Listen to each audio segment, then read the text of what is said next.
할렐루야. 우리 아티샤워 바라보시면서 이렇게 고백합니다. 예수님 때문에 행복합니다.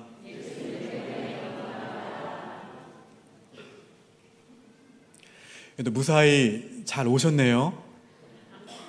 제가 거제 부임하면서, 옥복교회 부임하면서 눈은 앞으로 보지 못하겠다 생각했는데 오늘 눈을 보고서 굉장히 마음이 어린아이처럼 굉장히 뛰더라고요. 눈을 보고 뛰면서 한편으로는 또 교우분들이 오실 때 좀 불편하실 텐데, 아니면 혹여 오늘은 안 오시면 어떻게 하나, 그런 마음도 들었었어요. 그리고 가실 때에도 넘어지지 않도록, 미끄러지지 않도록 조심하시고요. 그리고 오늘 예배 나오신 여러분들 오신 것만큼 하나님의 은혜와 하나님을 인격적으로 충만하게 만날 수 있는 귀한 예배가 되기를 주의 이름으로 축원합니다. 오늘은 대림절 몇 번째 주일입니까? 초가 4개네요. 그렇죠? 4번째 주일입니다. 4개의 촛불이 켜져 있습니다. 오늘도 인내로 기다림을 이어가는 우리들의 삶 가운데 기쁨과 감사가 넘치는 은혜가 가득하기를 소망합니다. 우리 옆 사람과 함께 다시 한번 이렇게 한번 인사해 보실까요? 품고 살아갑시다. 무엇을 품어야 될까요? 사랑을 품어요? 저는 개인적으로 품고 살아간다는 말이 참 따뜻하게 느껴집니다. 품고 살아간다. 오늘 말씀의 제목이기도 합니다. 그 이유는 무엇인가를 품고 있다는 것은 소망이 있다는 거예요. 품고 있는 것이 곧 현실로 이루어질 것을 기대하기 때문에 그 기다림의 시간이 더딜지라도 설레는 마음으로 지낼 수 있는 것입니다.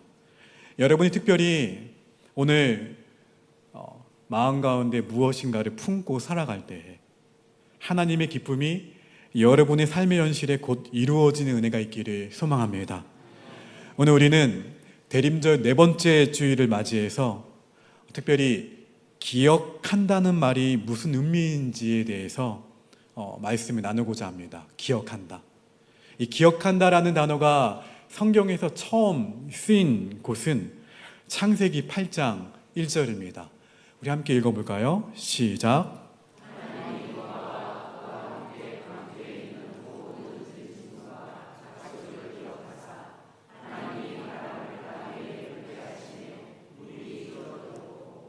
자, 여기에 단어가 나오죠?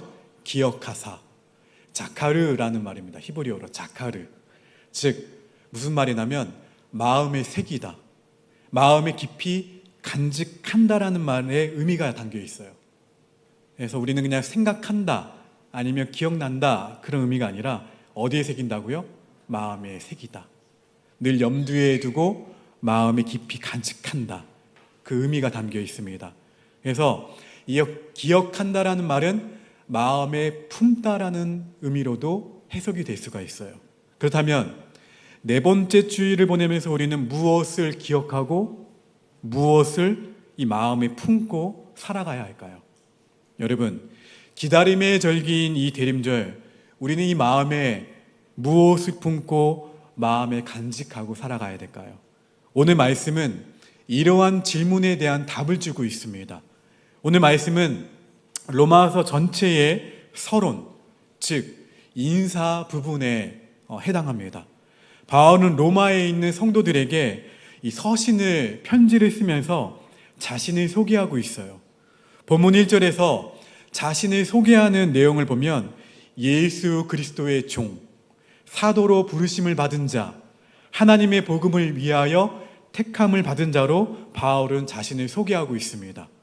바울은 이렇게 자신을 소개하면서 자신은 전적으로 자신이 하나님의 복음을 위해 헌신된 사람이며 자신이 전하는 복음은 하나님의 신적 권위에 근거하고 있다는 사실을 명백하게 증거하고 있습니다. 다시 말해서 바울은 복음을 위해서 부름받은 사람이라는 정체성을 가지고 있다는 거예요. 바울은 이렇게 자신이 무엇을 해야 하는 사람인지에 대해 정확한 정체성을 제시하면서 바울이 전하고 있는 복음이 어디서 기원하고 있는지를 설명하고 있습니다. 그래서 본문 2절에서 바울은 이 복음은 이라고 시작하고 있습니다. 이 복음에 대해서 본문 4절까지 설명을 하고 있어요. 바울이 설명하는 복음은 크게 두 가지 단계로 요약해 볼 수가 있습니다. 첫 번째는 이 복음은 어느 날 갑자기 나타난 것이 아니라 구약으로부터 예언되었고 약속된 것이라고 말하고 있어요. 우리 본문 2절 말씀입니다. 읽어봅니다. 시작.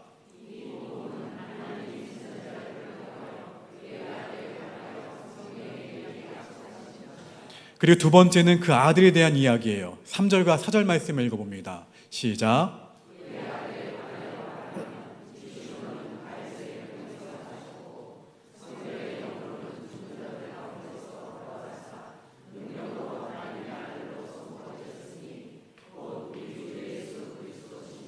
아멘.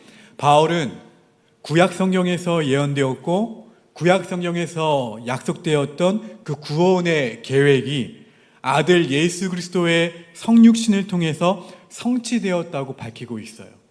그리고 그 아들을 믿게 된 누가요? 바울이. 내가 사도의 직분을 받은 것이 이방인들에게 복음을 전하도록 하기 위함이라고 밝히고 있습니다. 우리 본문 5절 말씀을 읽어봅니다. 5절입니다. 시작.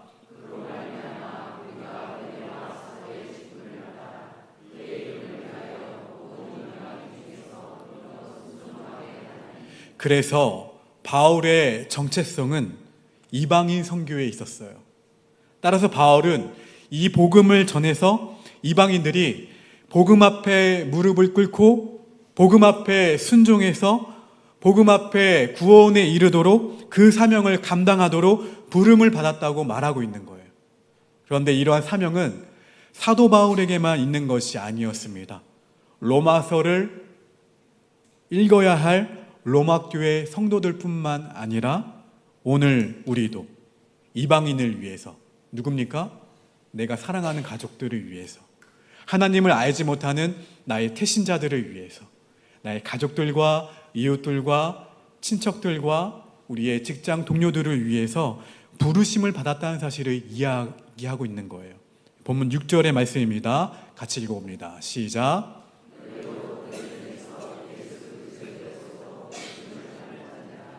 그리고 바울은 이 사명을 받은 모든 성도들에게 하나님의 은혜와 평강이 있기를 축복하고 있어요.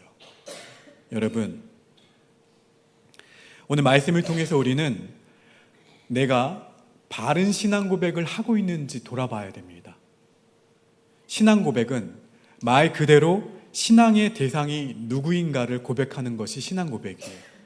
마치 우리가 사랑하는 사람에게 사랑을 고백하듯이 우리가 믿고 있는 하나님에 대해서 고백하는 것이 바로 신앙 고백이에요. 사랑을 고백할 때에는 분명히 사랑이라는 경험을 하고 난 후에 사랑을 고백하듯이 신앙의 핵심인 복음을 경험한 후에 복음이신 예수 그리스도에 대해서 신앙을 고백하는 거예요. 이 고백에는 예수님이 누구인가를 분명하게 나타내는 거예요. 마치 베드로가 예수님께서 물으셨죠. 너는 나를 누구라 하느냐? 베드로가 뭐라고 대답을 하죠? 주는 그리스도시요 살아계신 하나님의 아들이십니다. 고백했듯이 우리도 분명한 신앙 고백이 있어야 될 줄로 믿습니다. 중요한 것은 신앙 고백은 우리 신앙의 정체성을 분명하게 확립시켜 준다는 거예요.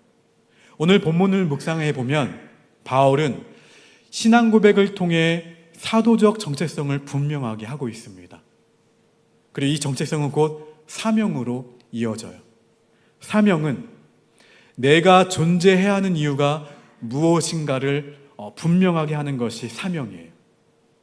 바울은 이 물음에 이방인들에게 복음을 전하는 일을 위해서 나는 존재하고 있습니다. 분명하게 응답하고 있습니다. 바울이 가진 사명, 즉 사도적 정체성은 바른 신앙 고백에서 근거하고 있어요.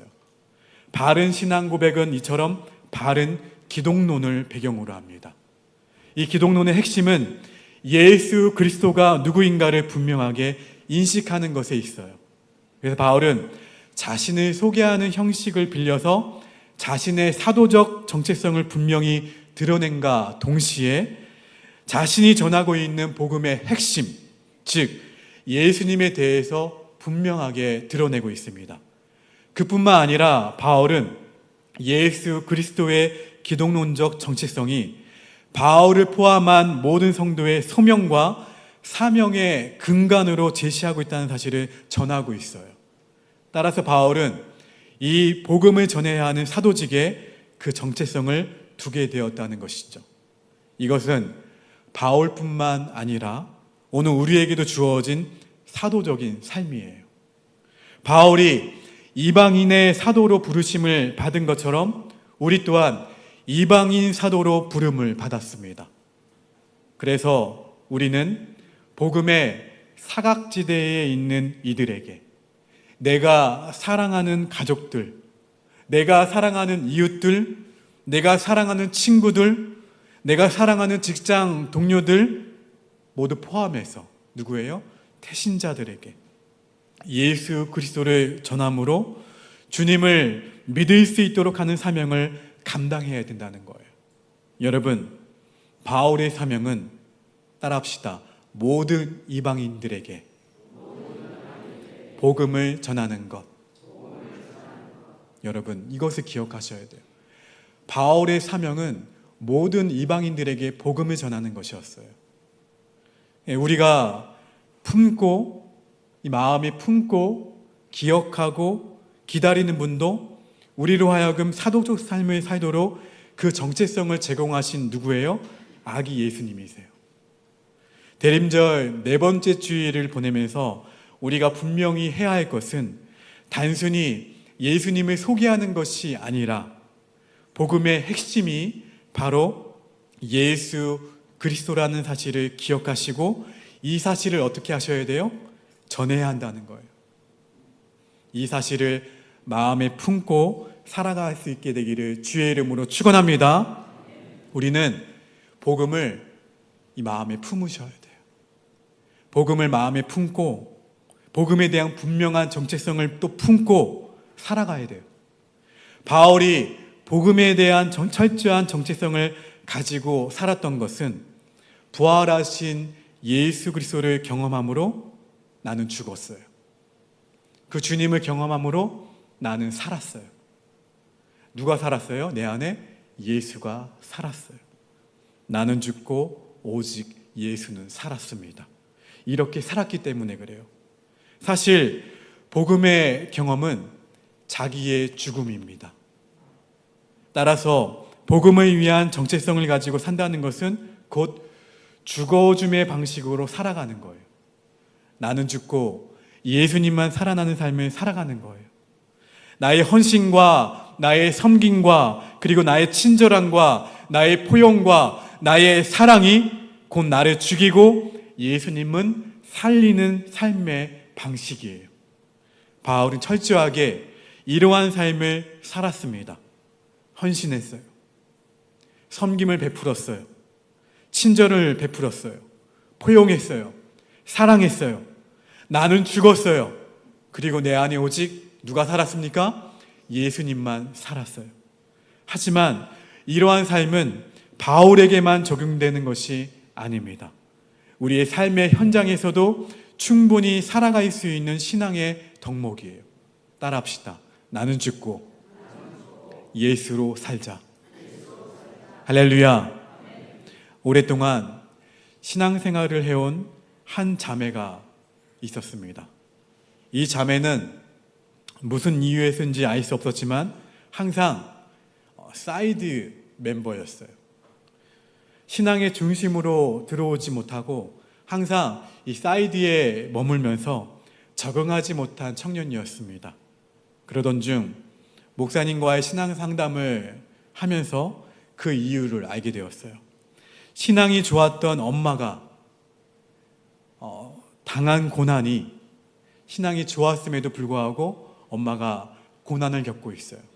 그 그 고난의 모습을 바라보면서 나도 신앙의 중심에 들어서게 되면 나도 고난을 당할까 봐 두려워서 무엇을 거부한 거예요? 믿음을 거부한 거예요.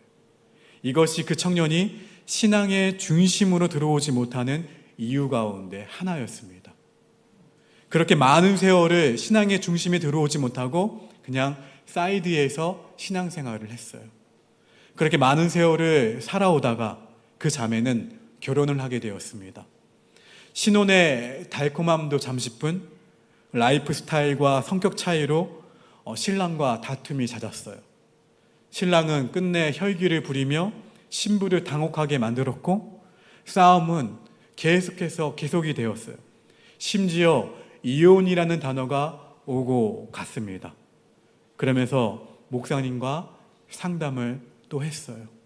그러자 목사님은 계속해서 자매에게 그 자매가 수용하지 못하는 고난의 자세, 품지 못하는 고난에 대해서 언급을 하셨다고 해요. 하지만 그 자매는 손사래를 치며 거부했습니다. 그렇게 씨름하고 씨름하면서 싸우면서 동시에 또 한 줄기의 빛을 찾기 위해서 상담을 계속해서 했어요. 근데 참으로 놀라운 것은 십자가의 사랑을 그 자매가 묵상하면서 나는 죽고 오직 예수로 사는 것을 묵상하면서 서서히 그 십자가를 품게 되었다는 거예요. 그래서 나는 죽고 오직 예수로 사는 이것을 품게 되면서 자신이 죽어지게 되었습니다. 관심받고 싶고 배려받고 싶은 자기 중심적인 마음에서 오히려 관심을 어떻게 해요? 베풀어요. 배려를 해주는 이타적인 태도로 바뀌게 되었어요. 신랑을 원수처럼 보지 않고 어떻게 바라보았냐면 불쌍하게 바라보았어요. 그리고 긍휼한 마음으로 신랑을 바라보기 시작했습니다. 그랬더니 관계가 풀리기 시작했어요. 가정에 평화가 찾아오기 시작했습니다. 또 자신의 마음에도 평화가 찾아오기 시작했어요. 그러면서 신랑이 조금씩 신앙의 뿌리를 내리기 시작한 거예요. 그 자매는 그제서야 남편을 구원하시기 위해 자신을 사용하셨다는 사실을 알게 되었고 가정에서 사도적 사명을 잘 감당하게 되었다는 간증의 고백입니다. 사랑하는 성도 여러분, 우리 모두 복음의 그 은혜의 자리에 서 있습니다. 하나님은 오래전 구약 성경에서부터 선지자들을 통해 말씀하셨고 약속해 주셨어요. 그 약속은 오랜 시간이 지나서 아들 예수님의 탄생으로 성취되었습니다. 그 아들은 단지 육신으로만 오신 것이 아니라 하나님의 능력으로 죽은 자 가운데서 부활하신 신비를 우리에게 보여주셨습니다. 그러므로 그 아들은 하나님의 아들로 선포되셨어요. 이 아들이 바로 누구십니까? 예수 그리스도이십니다. 바울은 분명히 이 복음, 죽음에서 부활하신 예수 그리스도를 이방인에게 전하도록 명령을 받은 사람이었다고 고백하고 있습니다. 바울은 자신의 정체성, 이방인에게 복음을 전하고 그들이 믿고 순종하는 삶이 되도록 하는 사명에 있다고 선언하고 있어요. 사랑하는 성도 여러분, 이 사명은 이제 우리에게도 주어지고 있습니다. 우리를 먼저 예수님을 믿게 하신 것은 아직 예수님을 믿지 않는 사람들에게 누굽니까? 생각나시죠? 내가 사랑하는 사람들, 나의 가족들, 나의 이웃들, 나의 친구들, 나의 직장 동료들, 나의 태신자들에게 복음을 전하는 삶을 살도록 하기 위함이에요. 그래서 오늘 우리에게도 사도적 정체성을 주신 거예요. 간절히 바라기는 이러한 사명과 정체성이 우리에게 주어졌다는 사실을 기억하시고 어디에 담으셔야 돼요? 마음에 담으셔야 돼요. 마음에 담으셔서 복음으로 오실 기쁨의 성탄을 기다리면서 내일 성탄절 예배에는 누구와 함께 오셔야 됩니까? 내가 마음에 품고 있는, 내가 사랑하는 사람들을, 주님을 알지 못하는 태신자들을 모시고 올 수 있게 되기를 주의 이름으로 축원합니다. 그렇게 되는 성탄절이 된다면, 그리고 그렇게 내가 마음에 품고 기도하는 성탄절이 된다면 다른 어떤 성탄절보다 우리에게 하나님이 주시는 기쁨과 은혜가 충만할 줄로 믿습니다. 오늘 이 말씀 생각하시면서 함께 622장 함께 고백하십니다.